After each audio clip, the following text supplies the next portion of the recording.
नमस्कार दोस्तों, मेरा नाम कृष्ण प्रताप सिंह है और मैं आपके सामने लेके हूँ आपका फार्मासिस्ट चैनल। तो चलिए शुरू करते हैं। दोस्तों, आज का टॉपिक है कुछ दवाइयाँ, जैसे कि कुछ मेडिसिन जो हमारे इमरजेंसी दवाइयों में काम आ जाती हैं। जैसे हमें रात बिरात उसकी ज़रूरत पड़ जाती हैं या हमें उसकी आवश्यकता होती है, तो कुछ मेडिसिन ऐसे हैं जो हमारे घर में होना ज़रूरी है। जी हाँ, आप ऐसे फॉसेट बॉक्स में भी रख सकते हैं और अपनी ज़रूरत के अनुसार।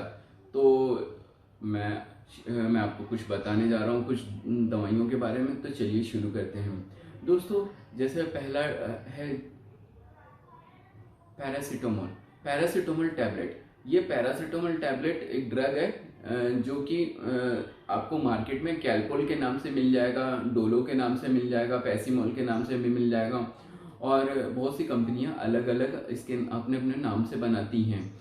और इसका स्ट्रेंथ आता है, जैसे कि ये कितने एमजी में आता है ये मैं बता रहा हूँ आपको। जैसे कि ये 250 एमजी में भी आता है, 500 एमजी में भी आता है, ये 650 एमजी में भी आता है और 1000 एमजी में भी आता है। और जैसे कि मैं आपको बताने जा रहा हूँ, ये एनर्जेसिक है। एनर्जेसिक मीन्स इसके अंदर जो आप देखेंगे तो पीछे आपको स्ट्रिप के पीछे लिखा होगा एनर्जेसिक और एंटीपायरेटिक। तो एनर्जेसिक क्या होता है कि अपने दर्द को कम करता है, और एंटीपायरेटिक क्या करता है, जो फीवर रहते हैं उसको कम करता है। तो ये एनर्जेसिक एंटीपायरेटिक है जो कि दर्द बुखार को कम करता है। तो जैसे कि डॉक्टर्स लिखते हैं दर्द बुखार होने पर इसको ले सकते हैं, फीवर होने पर ले सकते हैं। तो इसका इस्तेमाल डॉक्टर के आदेश के अनुसार करें या डॉक्टर जो एडवाइस कर रहे हैं उनके हिसाब से करें। बट ये 500 mg आपके इमरजेंसी के लिए आपके घर में होना ज़रूरी है। और ये बच्चों के लिए भी आता है, जैसे कि ड्रॉप फॉर्म में आता है। तो ड्रॉप फॉर्म में 6 महीने के अंदर जो बच्चे रहते हैं उन्हें ड्रॉप फॉर्म में दिया जाता है। और जैसे 7-8 महीने के बच्चे रहते हैं उन्हें स्टायरप फॉर्म में भी आता है। तो ये स्टायरप फॉर्म में 125 250 mg में भी आता है। और ये हमारे घर में होना ज़रूरी है। और सेकंड टॉपिक है इलेक्ट्रोल पाउडर। जी हाँ, इलेक्ट्रोल पाउडर का वीडियो तो मैंने आपको लास्ट वीडियो में बनाया था। इसका इस्तेमाल कैसे करते हैं और इसका यूज़ क्या होता है और ये किस काम में आता है।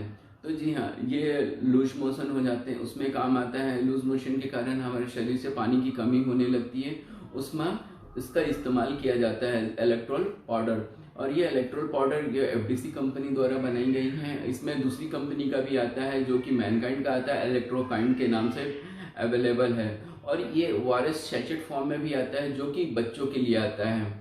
और इसमें जैसे कि हमें इलेक्ट्रोल पाउडर को 1 लीटर पानी में इसकी मात्रा 1 लीटर पानी होनी चाहिए, उसमें ये एक पाउच डालना है जो कि 18 से 19 रुपए के अंदर आता है। लगभग उसकी प्राइस 18 से 20 रुपए के लगभग है।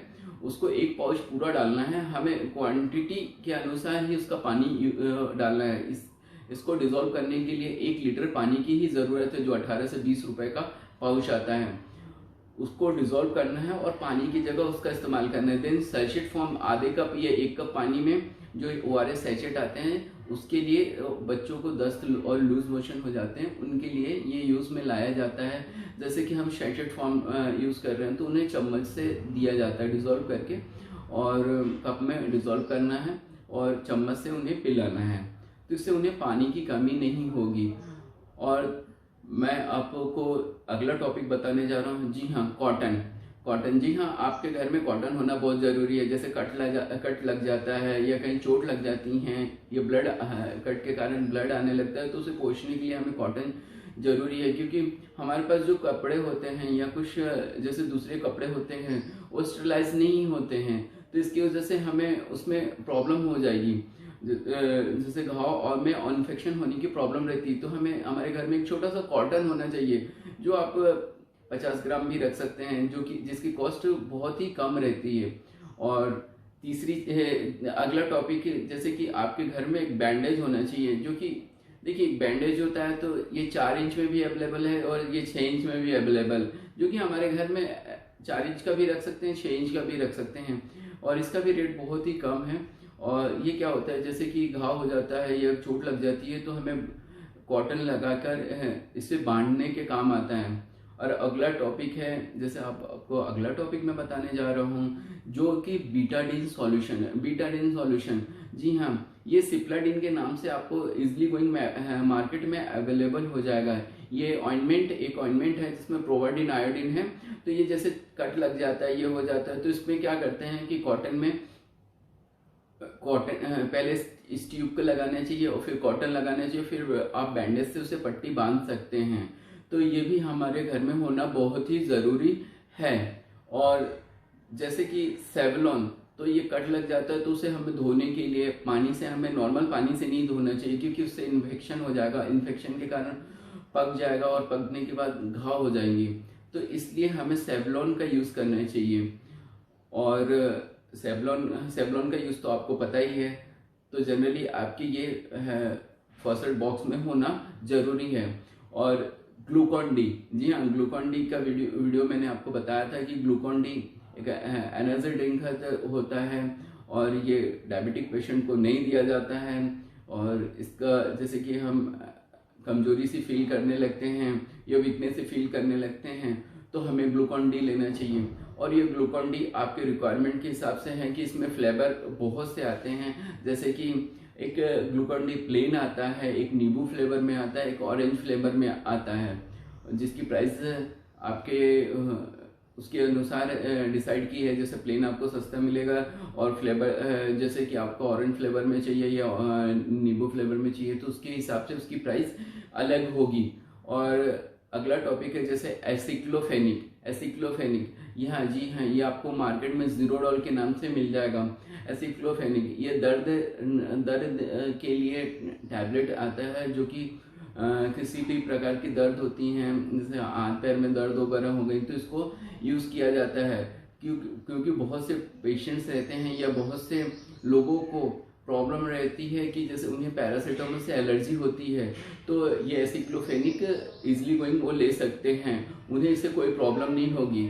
और जी हाँ, ये दूसरे फॉर्म में भी आती हैं, एसिक्लोफेनिक पैरासीटामोल के नाम से भी आता है।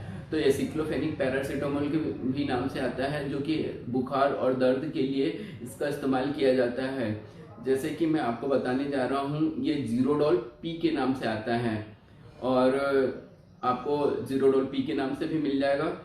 और इसे एफडीसी, ये इप्का कंपनी द्वारा बनाई गई हैं। तो ये भी हमारे फर्स्ट एड बॉक्स में होना चाहिए।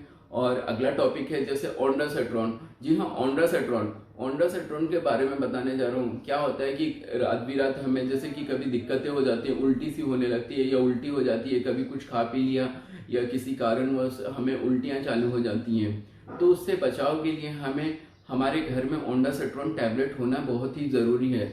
ओंडासेट्रॉन ये मार्केट में आपको पेरिसेट एमडी के भी नाम से मिल जाएगा, ओंडेम एमडी के भी नाम से मिल जाएगा।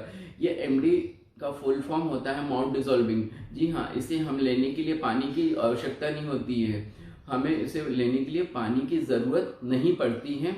और हमें ये क्या करना चाहिए, जैसे कि हमें जीभ पे रखते ही ये डिसॉल्व हो जाएगा। और ये बच्चों के लिए ड्रॉप फॉर्म में भी अवेलेबल है, जो कि पेरिसेट एमडी ड्रॉप फॉर्म में भी आपको मार्केट में इजीली गोइंग मिल जाएगा। और ये पेरिसेट टैबलेट के फॉर्म में भी आपको मार्केट में इजीली गोइंग मिल जाएगा। ये ओंडेम एमडी के नाम से भी आपको मार्केट में इजीली गोइंग मिल जाएगा।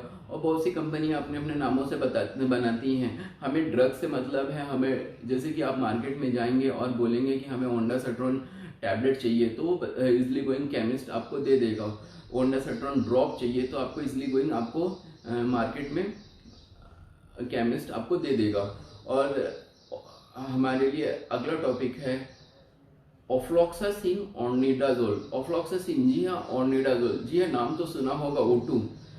तो ये क्या होता है कि हमें लूज मोशन हो जाता है, डायरिया हो जाती हैं, दस्त लग जाते हैं, इसके लिए हमें ऑफ्लॉक्सासिन ऑर्निडाजोल टैबलेट काम आता है। जी हाँ, ये दस्त बंद करने के लिए काम आता है। ये एडल्ट के लिए जो रहता है वो ऑफ्लॉक्सासिन ऑर्निडाजोल O2 के नाम से आता है, बेनॉक्सिन OZ के नाम से आता है। यह बहुत सी कंपनियां अपने अपने नामों से, अपने अपने ब्रांड नेम से बनाती हैं। और जैसे कि मैं आपको बताने जा रहा हूँ ofloxacin ornidazole. Ofloxacin ornidazole drug है और ये O2H के नाम से बच्चों के लिए आता है, जो कि मेडले कंपनी द्वारा बनाई गई है। और अगला टॉपिक है माइक्रोपोर एक टेप आता है जो कि अपने नॉर्मली हम सेलो टेप जैसा रहता है, जो कि ये हॉस्पिटलाइज टेप रहता है, ये मेडिकेटेड टेप रहता है। जैसे कि कुछ कॉटन वगैरह हम यूज़ कर रहे हैं या बैंडेज वगैरह नहीं है तो उसमें हम इसे यूज़ कर सकते हैं। उस जगह कॉटन लगा के हम इसे चिपका देंगे तो ये इजली गोइंग स्टिकी रहता है, ये इजली गोइंग चिपक जाता है। तो माइक्रो टेप ये भी हमारे घरेलू या हमारे फर्स्ट एड बॉक्स में होना ज़रूरी है। माइक्रो टेप ये 1 इंच में भी आता है, आधा इंच में भी आता है, 2 इंच में भी आता है, 3 इंच में ही आता है। तो जनरली हमें 1 इंच का रख लेंगे तो हमें हमारे फर्स्ट एड बॉक्स के लिए बेटर रहेगा। और तीसरी चीज़ है कि हमें जैसे बाहर में फर्स्ट एड बॉक्स का इस्तेमाल कर रहे हैं तो हम कहीं बाहर टूर वूर पे जा रहे हैं या घूमने वगैरह जा रहे हैं तो उस जगह हम ऑल आउट या कॉइल यूज़ नहीं कर सकते हैं। तो हमें ये एक ऑइंटमेंट आता है जो ओडोमॉस के नाम से आता है। तो ओडोमॉस, जी हाँ, इसे मच्छर काफ़ी परेशान करती हैं, इसकी वजह से हमें मलेरिया होने की संभावना रहती है। तो जी हाँ, ओडोमॉस इस्तेमाल करें और मच्छरों से छुटकारा पाएं, मलेरिया से छुटकारा पाएँ। और इसका इस्तेमाल हम ओडोमॉस फर्स्ट एड बॉक्स में रखना चाहिए, जो कि हम कभी बाहर टूर पे जाएंगे तो हमें इलेक्ट्रिसिटी की प्रॉब्लम होगी तो हम प्रॉपरली तरीके से ऑल आउट या कॉइल वगैरह यूज़ नहीं कर सकते हैं। तो इसलिए हम ओडोमॉस, ये क्या है, ऑइंटमेंट फॉर्म में रहता है। जैसे हम कोई भी क्रीम लगाते हैं उस तरीके से हम अपने शरीर में लगा लें तो हमें मच्छर नहीं काटेंगे। इसकी वजह से हमें मलेरिया और ये मच्छरों के होने वाली बीमारियों से छुटकारा पाया जा सकता है। और तीसरा टॉपिक है कि फर्स्ट एड बॉक्स में हमें टॉर्च रखना बहुत ज़रूरी है। जैसे इमरजेंसी के लिए हमें टॉर्च रखना बहुत ही ज़रूरी है, क्योंकि हमें क्या होता है कि कुछ समय जैसे लाइट चले गई तो हमें प्रॉपरली तरीके से देखने में या कुछ चीज़ ढूंढने में दिक्कतें होती हैं, तो इसलिए हमें टॉर्च रखना ज़रूरी है। और सीज़र, जी हाँ, सीज़र जिसे हम कैंची कहते हैं, आमतौर पर हमें जनरली हम कैंची कहते हैं और मेडिकल लाइन में इसे सीज़र कहते हैं। तो सीज़र भी रखना ज़रूरी है। क्या होता है कि हम अभी तो बैंडेज की बात कर रहे थे कि हम कॉटन और बैंडेज रखना चाहिए। तो जी हाँ, हम बैंडेज और कॉटन रख रहे हैं तो सीज़र नहीं रखेंगे तो हम उसे काटेंगे कैसे, तो इसलिए हमें सीज़र रखना ज़रूरी है। और अगला चीज़ है जैसे कि अगला डाइक्लोफेनिक, अगला टॉपिक डाइक्लोफेनिक है। अगला टॉपिक में डाइक्लोफेनिक में मैं आपको बताने जा रहा हूँ। जी हाँ, ये डाइक्लोफेनिक एक ऑइंटमेंट होता है जो कि लास्ट वीडियो में मैंने आपको DFO जेल के बारे में बताया था, DFO 4X जेल या DFO जेल। जी हाँ, ये हमारे फर्स्ट एड बॉक्स में होना ज़रूरी है। जैसे कि हमें दर्द हो रहा है तो हमें टैबलेट एकदम से नहीं ले सकते, क्योंकि कुछ जो ब्लड प्रेशर वाले पेशेंट्स रहते हैं उन्हें टैबलेट लेने से पहले उन्हें डॉक्टर से एडवाइस लेनी चाहिए, क्योंकि पेन किलर ले रहे हैं तो पेन किलर से क्या होता है कि उन्हें किडनी में भी इफेक्ट पड़ता है और उन्हें ब्लड प्रेशर भी बढ़ने की संभावना रहती है। इससे तो हमें ये एक्सटर्नल यूज़ के लिए हमें डाइक्लोफेनिक ऑइंटमेंट का यूज़ करना चाहिए। और अगला जैसे टॉपिक है उसमें सैनिटाइज़र क्या होता है कि कभी कभी हमारे जैसे कि हम बाहर से आते हैं या कहीं रहते हैं तो हमारा हाथ प्रॉपरली तरीके से साफ नहीं रहता है, तो इसलिए हमें सैनिटाइज़र का यूज़ करना चाहिए। उस समय हम सैनिटाइज़र, जैसे आपने लास्ट टाइम में देखा होगा कि कोविड में बहुत ही ज़्यादा सैनिटाइज़र की शॉर्टेज हो गई थी। जी हाँ, कभी भी कहीं से भी आओ तो सैनिटाइज़ करो, हाँ सैनिटाइज़ करो, अपनी शरीर को सैनिटाइज़ करो, ऐसा करके बोलते थे। सैनिटाइज़ करें, मास्क बांध के रखें और सुरक्षित रहें, ऐसा करके अभी बोलते थे। और अभी भी हमें सेफ रहना है। और जैसे कि मैंने देखा है कि हॉस्पिटल में मैं फार्मासिस्ट हूँ तो उसमें मुझे इसके बारे में बता रहा हूँ कि जैसे सैनिटाइज़र है तो सैनिटाइज़र का बहुत इस्तेमाल हुआ था और बहुत ही शॉर्टेज हुई थी, तो हमें एक सैनिटाइज़र की भी बॉटल रखना ज़रूरी है। और एक बोट्रा क्लोथ सॉल्यूशन आता है। जी हाँ, एक बोट्रा क्लोथ सॉल्यूशन आता है। क्या होता है